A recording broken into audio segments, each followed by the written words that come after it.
Assalamualaikum warahmatullahi wabarakatuh. Innal hamdalillah nasta'inuhu wa nastaghfiruhu wa nu'minu bihi wa natawakkalu alayhi wa na'udzu bihi min shururi anfusina wa min sayyiati a'malina. من يهده الله فلا مضل له ومن يضلله فلا هادي له أشهد أن لا إله إلا الله وحده لا شريك له وأشهد أن سيدنا ومولانا وحبيبنا محمدا عبده ورسوله اللهم صل وسلم وبارك على سيدنا محمد وعلى آله وأصحابه والتابعين لهم بإحسان إلى يوم الدين أما بعد فقد قال الله تعالى في كتابه الكريم إن الذين قالوا ربنا الله ثم استقاموا تتنزل عليهم الملائكة ألا تخافوا ولا تحزنوا وأبشروا بالجنة التي كنتم توعدون نحن أولياؤكم في الحياة الدنيا وفي الآخرة ولكم فيها ما تشتهي أنفسكم ولكم فيها ما تدعون نزلا من غفور رحيم ومن أحسن قولا ممن دعا إلى الله وعمل صالحا وقال إنني من المسلمين. Para hadirin yang dimuliakan oleh Allah Subhanahu wa taala. Agar amalan kita ini ada harganya, ada nilainya di sisi Allah Subhanahu wa taala, maka dalam setiap amal kita tanamkan keagungan Allah Subhanahu wa taala. Dalam setiap amal kita tanamkan keesaan, kehebatan Allah Subhanahu wa taala. Baru amalan kita ini akan ada bobotnya, akan ada nilainya di sisi Allah Subhanahu wa taala. Karena sudah menjadi fitrahnya manusia ini, dia ini akan sungguh-sungguh di dalam amal, akan menghargai amal tadi ketika dia ini mengetahui kehebatan yang memerintahkan amal tersebut. Kalau kita subuh-subuh seperti ini, kemudian dibangunkan oleh teman kita, dibangunkan oleh saudara kita, maka kita ini akan malas-malas untuk bangun. Karena kita tahu dia ini saudara saya, dia ini teman saya, umurnya sama dengan saya, tingkatannya sama dengan saya. Tapi kalau subuh-subuh seperti ini kita dibangunkan oleh orang tua kita, "Nak, bangun, ambilkan air untuk ayah." Mungkin kita ini akan lebih semangat untuk mengerjakan perintah tadi, karena kita tahu ini orang tua saya yang membiayai saya, yang menafkahi saya, yang memikirkan saya, begitu banyak jasanya kepada saya. Tapi kalau pagi-pagi seperti ini tiba-tiba kita dapat surat dari Jakarta sana, "Tuan, nanti besok pada hari Selasa ditunggu oleh Pak Presiden di Istana Presiden." Ketika kita membaca surat tadi, maka hati kita langsung bergetar. Ngantuk-ngantuk hilang semua, capek linu sembuh semuanya. Karena kita tahu ini yang memanggil saya ini bukan orang biasa. Yang memanggil saya itu pimpinan satu negara. Maka langsung dia bingung. Dia bertanya ke sana kemari, nanti apa yang harus saya katakan dengan presiden. Saya harus menggunakan baju apa ketika berjumpa dengan presiden nanti? Bagaimana sopan santun yang benar ketika datang ke istana Pak Presiden? Masih kurang 1 minggu itu udah bingung kesana kemari, nggak bisa tidur malam. Beli baju baru, beli pakaian yang baru.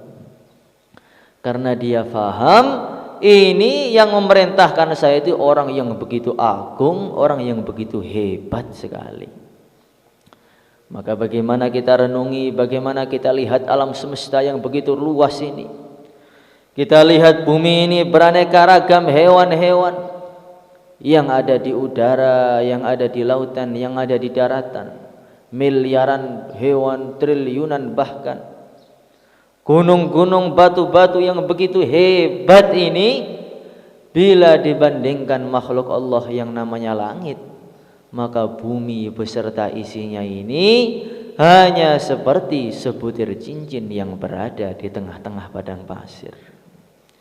Langit yang begitu luas dengan bintang-bintangnya yang begitu dahsyat ini, bila dibandingkan dengan langit yang kedua, ketiga, keempat, kelima, keenam, ketujuh, begitu juga, begitu kecil sekali. 7 petala langit, 7 lapis bumi, bila dibandingkan dengan makhluk Allah yang namanya kursi. Wasi'a kursiyuhus samawati wal ard wa la ya'uduhu hifdhuhuma wa huwal aliyyul azim. 7 petala langit, 7 lapis bumi, bila dibandingkan dengan kursi ini kalah besarnya, tampak kecil seperti debu-debu yang berterbangan di udara. Kursi makhluk Allah yang begitu hebat ini, bila dibandingkan dengan makhluk Allah yang lebih besar lagi yang namanya arsy, maka hanya seperti setes air yang ada di tengah-tengah lautan. Arsy ini dipikul oleh 4 malaikat. Bagaimana besarnya malaikat yang memikul arsy? Kemudian mereka itu berpijak di mana? Kalau kita renungi bagaimana keagungan Allah, kehebatan Allah ini, maka mendengar panggilan Allah, hayya 'alas shalah, hati itu bergetar, semua ditinggalkan, langsung berangkat ke masjid, meninggalkan seluruh urusannya. Alladzina idza dzukirallahu wajilat qulubuhum wa idza tuliyat 'alaihim ayatuhu zadatuhum imana. Orang-orang yang ketika mendengar nama Allah hati mereka bergetar. Ini siapa ini? Ini orang-orang yang betul-betul mengenal keagungan, kehebatan, ketinggian Allah Subhanahu wa taala. Kenapa kita ini mendengar nama Allah hati kita tidak bergetar? Mendengar nama Allah hati kita biasa-biasa saja. Mendengar nama Allah bahkan pura-pura tidak dengar. Mendengar nama Allah dengan tidur. Ini kenapa? Ini karena kita lebih mengenal kepada makhluk daripada mengenal Allah Subhanahu wa taala. Lebih paham mengenai kehebatan makhluk ini daripada kehebatan Allah Subhanahu wa taala. Maka kalau kita renungi keagungan Allah, kita renungi alam semesta ini, akan timbul menghargai, akan timbul sungguh-sungguh dalam amal agama ini. Para hadirin yang dimuliakan oleh Allah Subhanahu wa taala, merenungi keagungan Allah, merenungi penciptaan alam semesta ini akan menimbulkan orang ini ingat kepada akhirat. Alladzina yadhkuruna Allah qiyaman wa qu'udan wa 'ala junubihim wa yatafakkaruna fi khalqis samawati wal ard. Rabbana ma khalaqta hadza batila subhanaka faqina 'adzaban nar. Orang-orang yang ketika mereka berdiri, mereka ingat kepada Allah. Mereka duduk, mereka berbaring, mereka selalu ingat kepada Allah. wa yatafakkaruna fi khalqis samawati wal ard. Kemudian mereka itu merenungi sebenarnya untuk apa? Penciptaan alam semesta yang begitu dahsyat ini untuk apa? Apa hikmahnya Allah menciptakan matahari yang begitu besarnya? Apa hikmahnya Allah menciptakan bulan, menciptakan bumi, menciptakan lautan, menurunkan ini Al-Quran? Ketika mereka berpikir, maka terjadilah satu kesimpulan. Timbullah satu kesimpulan, Rabbana ma khalaqta hadza batila. Enggak mungkin alam semesta yang begitu besar ini diciptakan tanpa ada tujuannya, enggak mungkin. Ini jelas ada tujuan yang besar, yaitu untuk menguji saya. Kalau saya lulus dimasukkan surga, kalau gagal akan dicampakkan, dibuang ke neraka Allah Subhanahu wa taala. Maka ketika mereka memikirkan alam semesta, akhirnya mereka menyimpulkan bahwasanya ini adalah satu ujian besar. Kemudian mereka doa, Rabbana faqina adzabannar. Kalau begitu ya Allah, selamatkan saya dari api neraka ini. Merenungi alam semesta, merenungi keagungan Allah, menjadikan orang ini ingat kepada akhirat. Ketika orang sudah ingat kepada akhirat, bagaimana? Akhirnya dia akan cepat-cepat tobat. Kemudian dia tidak akan main-main, akan sungguh-sungguh dalam amal, akan semangat dalam amal tadi. Kenapa kita ini kalau amal itu nggak terlalu semangat? Kadang-kadang tobat ditunda-tunda, amal ditunda-tunda. Ini kenapa? Ini karena perasaan kita, hidup saya itu masih panjang. Saya ini masih bangun rumah dulu, mau beli rumah, nanti mau nikahkan cucu saya, mau nikahkan anak saya. Ini bisnis saya ini belum selesai, urusan ini, urusan itu. Ketika kita itu punya amal, punya angan-angan yang begitu panjang tadi, menyebabkan kita itu malas, diajak keluar, ditunda-tunda, sholat pun dengan ngelamun. Tapi kalau orang itu perasaannya, umur saya sudah tidak lama lagi, umur saya ini nggak tahu sampai kapan, jangan-jangan ini pagi yang terakhir, jangan-jangan ini mendengar bayan yang terakhir, maka dia akan sungguh-sungguh dalam amal tadi. Dalam satu riwayat diceritakan, ada sepasang suami istri itu amal, sholat, nggak ada capek-capeknya. Setelah salam dia berdiri lagi, sholat lagi, salam lagi, berdiri lagi, nggak ada capek-capeknya. Maka datang satu ulama tadi bertanya kepada sepasang suami istri tadi, Tuhan, saya lihat Tuhan itu kok nggak ada capek-capeknya toh amal itu. Saya itu sholat baru 1 jam aja sudah capek semua, linu semua kaki saya ini. Tuhan tuh saya lihat semalam suntuk sholat, nangis, pagi puasa itu nggak capek, itu apa resepnya ini? Maka dia mengatakan, Nak, saya ini adalah sepasang suami istri. Dulu kami ini pengantin baru.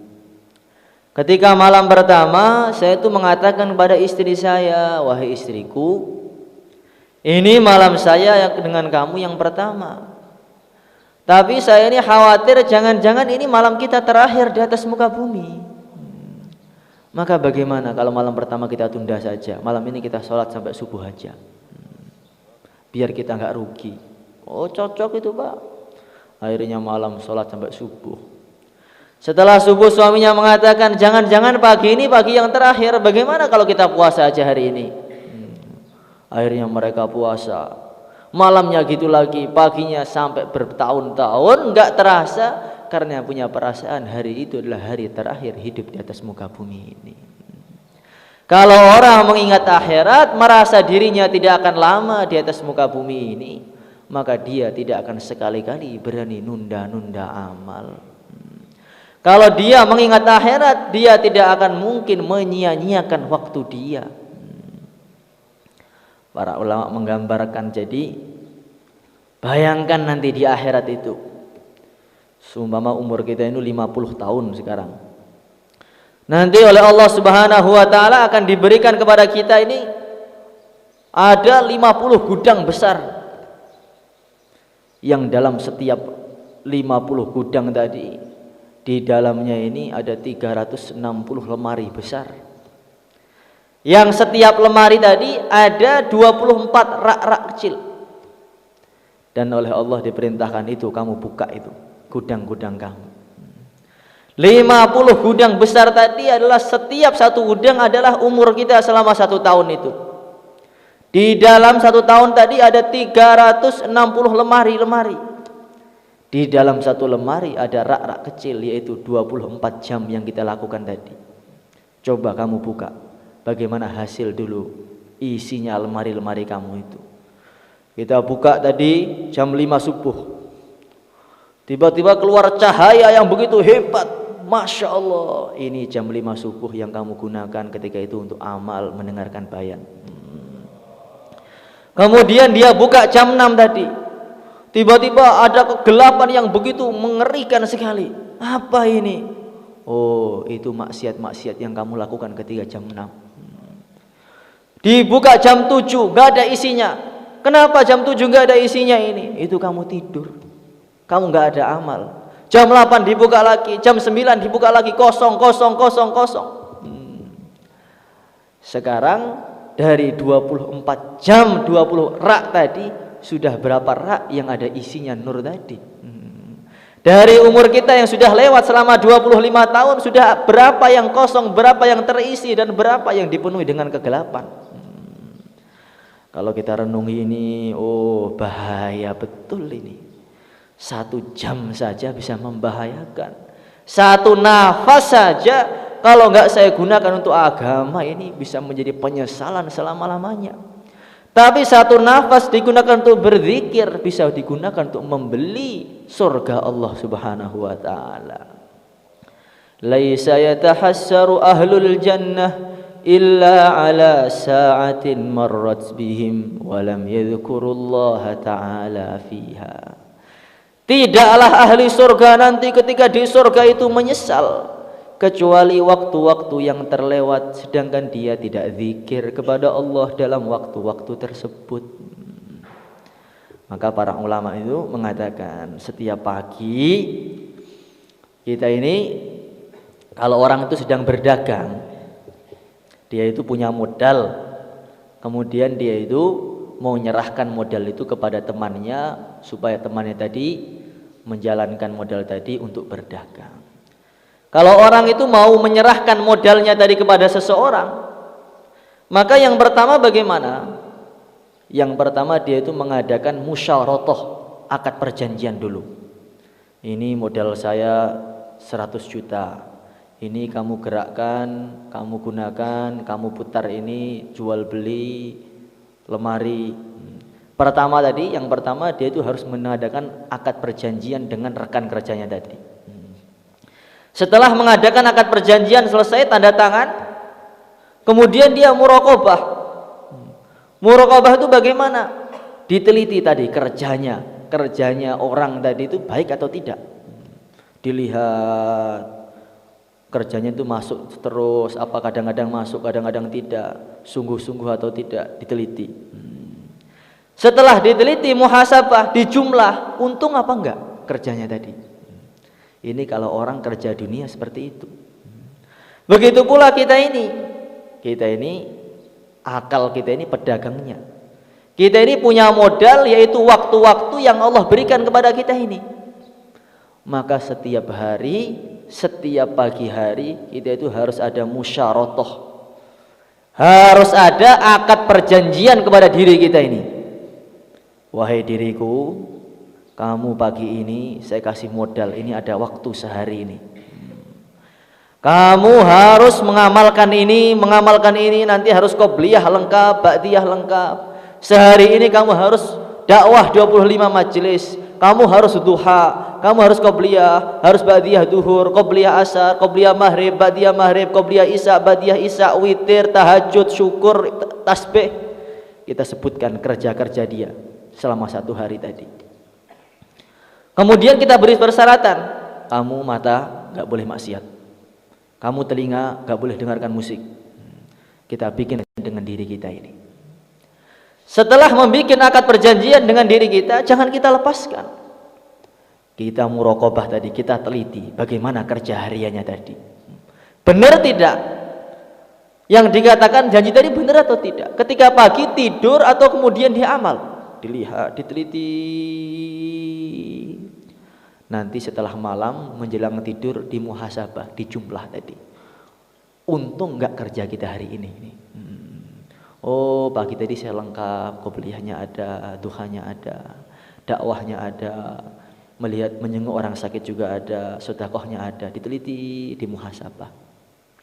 Setelah kita muhasabah tadi, kita lihat dalam amal-amal tadi itu powernya seberapa. Tadi amal tadi dengan ngantuk atau dengan ikhlas atau dengan riya, dihitung semuanya tadi. Setelah dihitung, oh ternyata hari ini saya rugi. Seumpama saya mati hari ini masih neraka ini. Jadi kita muhasabah itu berapa? Setiap hari dimuhasabah terus. Bikin akad perjanjian baru, diteliti lagi, kemudian kita muhasabah lagi, kita simpulkan hari ini saya rugi, hari ini saya untung. Kalau rugi nanti dihukum tubuhnya. Oh, kamu kemarin main-main, besok harus puasa kamu. Maka dulu ulama ada yang jalan. Ketika jalan dia melihat satu gedung besar. Maka dia itu mengatakan, "Mudkam buniyat hadhihi." Ini gedung ini besar sekali. Berapa ya biaya untuk membangun gedung ini? Kapan ya dibangun gedung ini? Maka dia mengatakan, "Ya nafsi al-ghururah tas'alina amma la ta'ni." Wahai diriku yang tertipu, kenapa kamu berbicara perkara yang enggak ada faedahnya untuk kamu? Kenapa kamu tanya-tanya gedung itu? Apa faedahnya untuk kamu itu? Pokoknya mulai besok akan saya hukum diri saya puasa 1 tahun. Gara-gara keceplosan ngomong ini gedung ini biaya pembangunannya berapa? Keceplosan ngomong seperti itu loh, sudah dihukum puasa 1 tahun. Para ulama mengatakan kalau kita ini muhasabah terus setiap hari, bikin akad perjanjian dengan diri kita setiap hari, kita teliti setiap hari, kalau salah kita hukum setiap hari. Nanti kita ini hidup itu akan ada mutunya, ketika di akhirat akan gembira.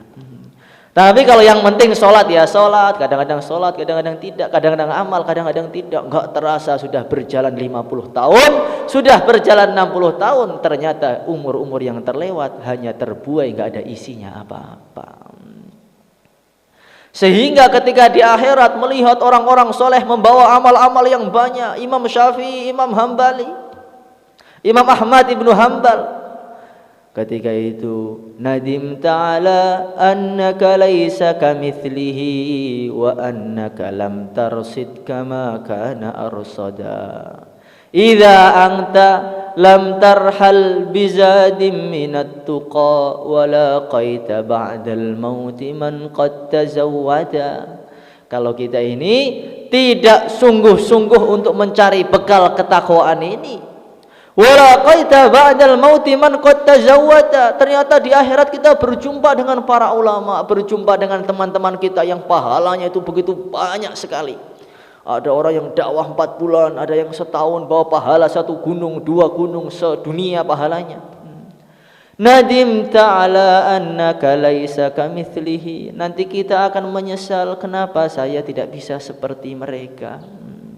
Wa annaka lam tarsid kama kana arsada, kenapa dulu saya tidak berbuat seperti perbuatan mereka? Kenapa dulu ketika orang-orang berdiri untuk taskil saya ketika itu duduk saja?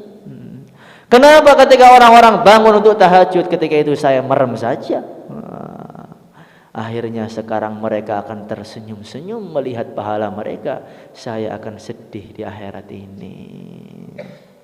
Maka pagi hari ini kita bikin akad perjanjian. Sekarang saya ini harus lakukan amal, kita hitung 24 jam ini. Tanpa terasa kadang-kadang kalau 24 jam itu kita hitung tidurnya, kerjanya, main-mainnya. Ini kadang-kadang amal itu sehari cuma 4 jam, 5 jam. Akhirnya 24 jam gak ada faedahnya, hanya ada 4 jam yang ada amalnya, itu pun sambil ngantuk lagi. Masya Allah. Maka bagaimana sekarang ini kita perbarui niat kita, akad perjanjian baru dengan diri kita ini. Kita sekarang berdiri untuk meluangkan waktu 4 bulan 40 hari, berapa hari lagi, berapa hari saja, sisa masa tambah masa. Silakan berdiri.